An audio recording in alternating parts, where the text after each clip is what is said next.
So hello, what's up mga J-Vlog? Welcome ulit sa panibagong video at for today's video, ayan, i-review natin finally ito isang napakalupit na budget smartphone ni Infinix, ang Infinix Smart 8. Maganda kaya to? Tara mga J-Vlog, check natin.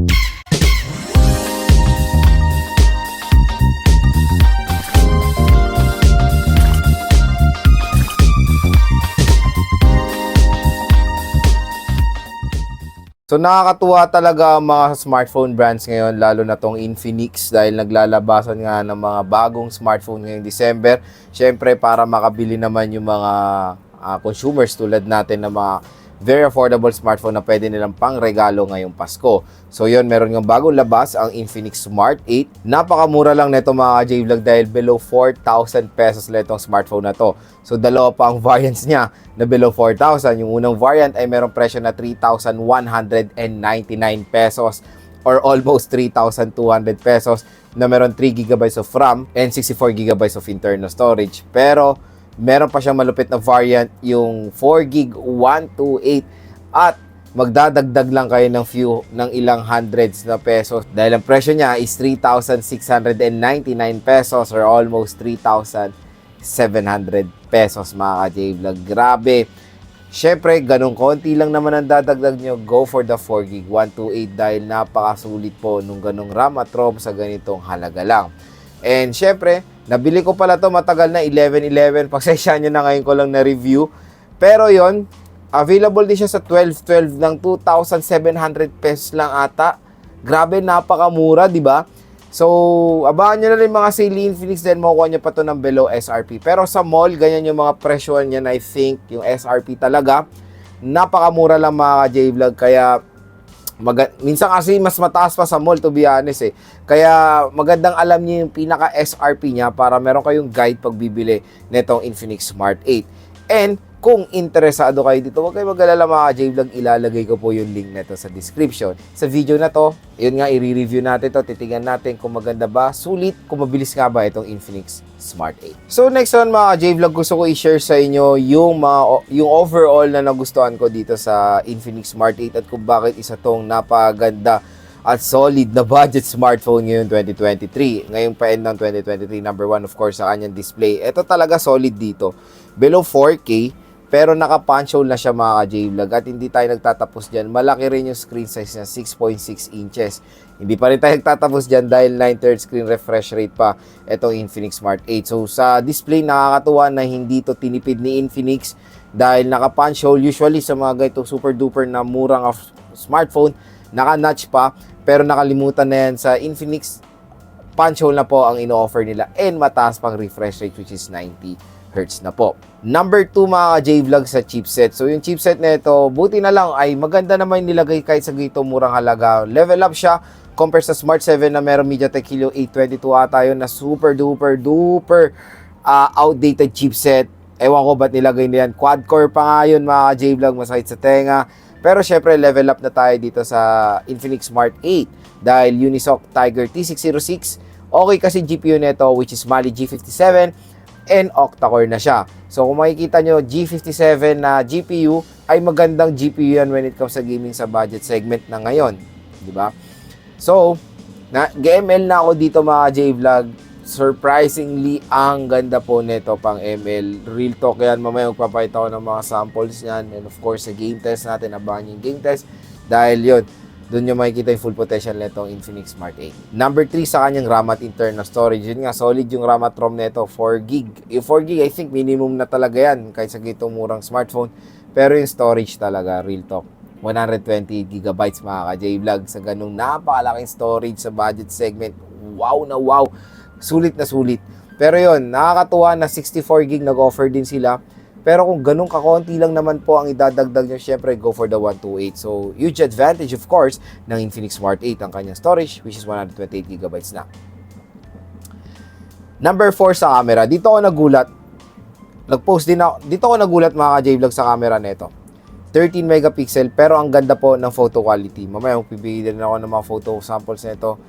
Solid. Sa ganitong presyo, maganda rin mapoprovide na photos na itong Infinix Smart 8. Number 5 sa design, syempre hindi natin malilimutan ng design ng Infinix Smart 8. Lalo na tong green, no? Mint green. Ang cute. Syempre, mukhang iPhone. iPhone yung kanyang camera cutout or module. Pero okay, mali lang dito, flash to. Pero to dual camera. Ayan, dual camera siya. Maganda yung design, very premium looking. Box type, di ba? So okay na okay pag gagamitin niyo to. Ayan, nakakuha to ng attention ng mga ibang consumers. Uy, ang ganda naman ng smartphone, ang ganda ng design. So syempre Infinix Smart 8 lang yan. At ang pinaka sa volume. Sa volume naman, ito yung pinagkaiba nila ng Tecno Spark Go 2024. Kasi yung Tecno Spark Go 2024, dual stereo speaker siya.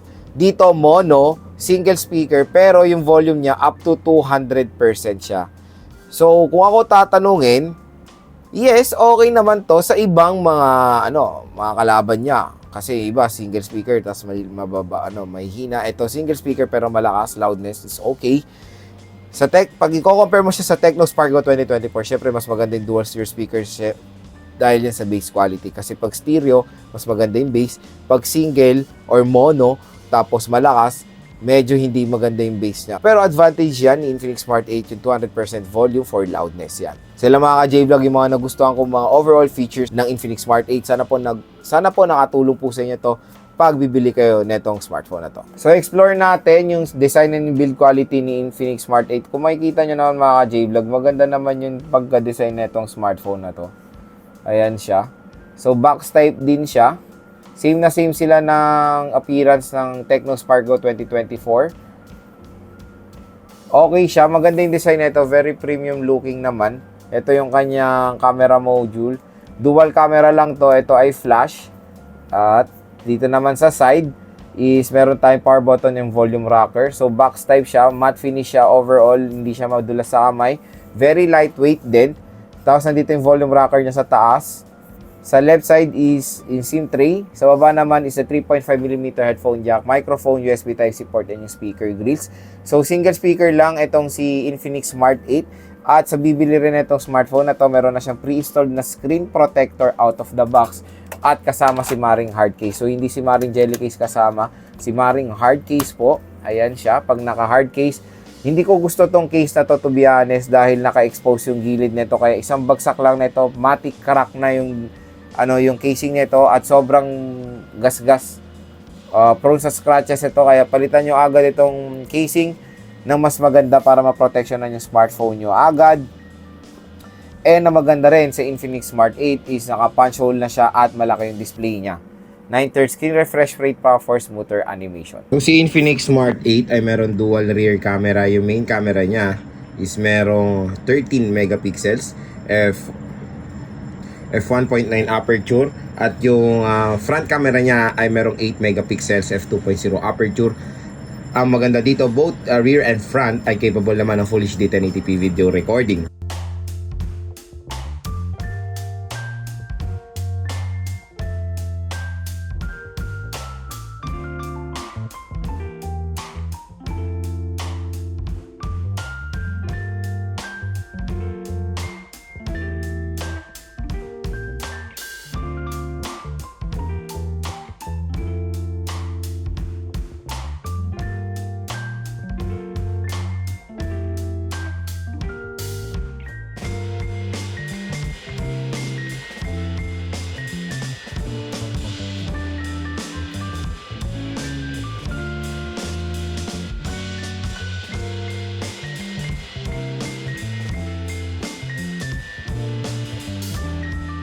So video sample rear camera of the Infinix Smart 8. So ang pinaka-max sa resolution niya is Full HD 1080p at 30 frames per second. Ayan yung kanyang overall quality.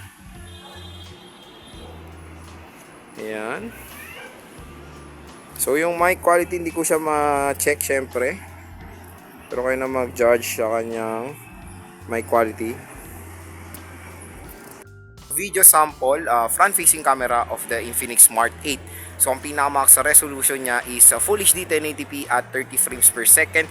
Same lang naman din sa rear camera. So, yan. Outdoor. Magkagabi na. Okay rin naman. Sa screen naman, si Infinix Smart 8 ay merong 6.6 inches IPS LCD display na may resolution na HD plus 720 by 1612 pixels na meron 267 pixels per inch. Support niya ang 9Hz screen refresh rate at naka-punch hole display siya. Sa OS naman, out of the box, saka Android 13 Go edition siya. Sa chipset, meron siya Unisoc Tiger T606, meron tayo octa-core CPU na meron clock speed na up to 1.6 GHz, and sa GPU, nakamali G57 siya. Yung RAM niya, dalawang variants, meron tayong 3GB and 4GB. Pagdating sa storage, dalawa rin, 64 and 128. So, meron siyang single speakers pero up to 200% ng volume. Dalawang kayang biometrics, which is face unlock at fingerprint scanner, and yung fingerprint scanner niya ay side mounted.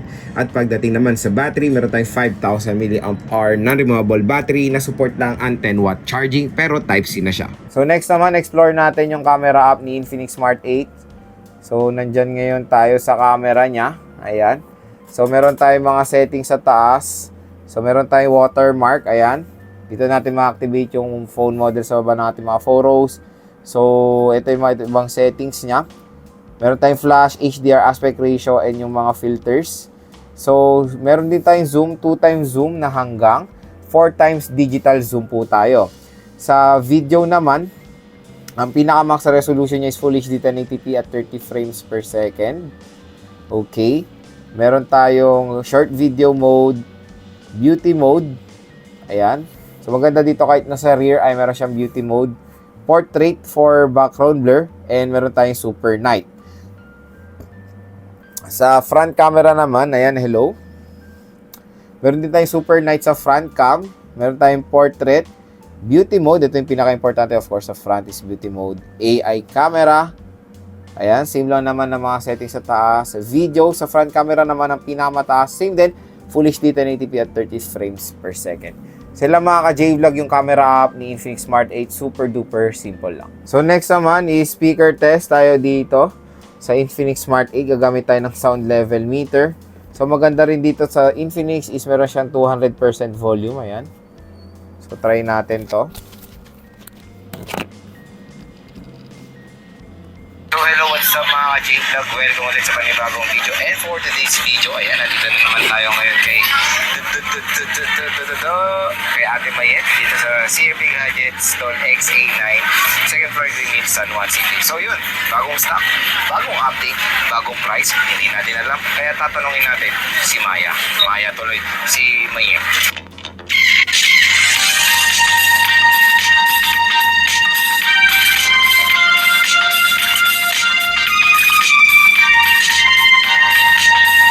So ayan mga ka-J-Vlog, kung makikita nyo, yung measurement niya ay 100.2 decibels. Yes, ang lakas ng speakers nito. Salamat of course sa 200% volume.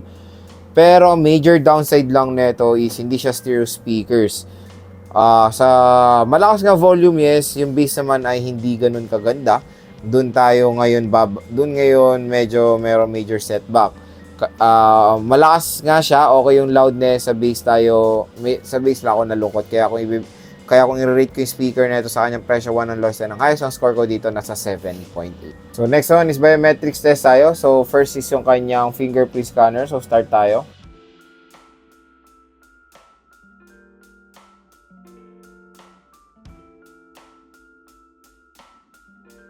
So pagdating sa fingerprint, fast and accurate siya.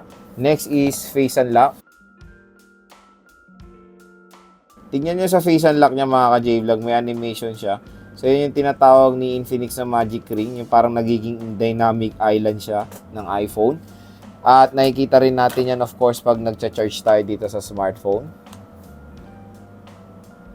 Ayan. Di ba nagiging dynamic island siya? Isa pa. Ayan, charging. So, yung ano niya rin pala, face unlock is fast and accurate. So, battery test tayo dito sa Mobile Legends at maglalaro tayo ng 30 minutes. Higa natin ko ilang battery percent ang mabawas. So, first na lalaruin natin is ML at ito ang ating settings. So, HD mode naka-on. Refresh rate natin super. Graphics ultra. Naka-on ang outline at shadow. At syempre, naka-full download ng resources dito. Tayo sa battery test. Start tayo sa battery percent na 99%. 30 minutes.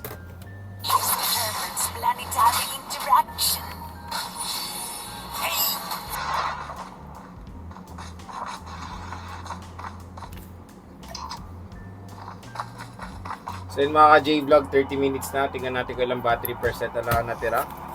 So may natira pang 92% sa 30 minutes natin na paglalaro dito sa Infinix Smart 8. So biruin nyo yun, 7% lang po ang nabawas. Ganyang kalupit ang battery netong smartphone na to. So yun mga ka-J-Vlog, ang review natin dito sa Infinix Smart 8. Hands down talaga ako dito sa smartphone na to. Napakaganda po. Super duper affordable. Ang ganda ng specs na ma-offer nyo sa kanyang presyo na below 4,000. Tapos minsan pag nag-sale pa si Infinix, 2,700 na lang. Grabe. Sa ganung presyo na smartphone, napakasulit, to be honest. So, kung definitely, gusto ko siyang i-recommend. Maganda specs, mura, matagal ang battery dahil mataas ang battery capacity, and okay rin siya for gaming tulad na lang ng MLCOD dahil sa kanyang GPU na Mali G57. So yun, kung interesado kayo dito sa Infinix Smart 8, huwag kayo mag-alala mga ka-J-Vlog, ilalagay ko po yung link na ito.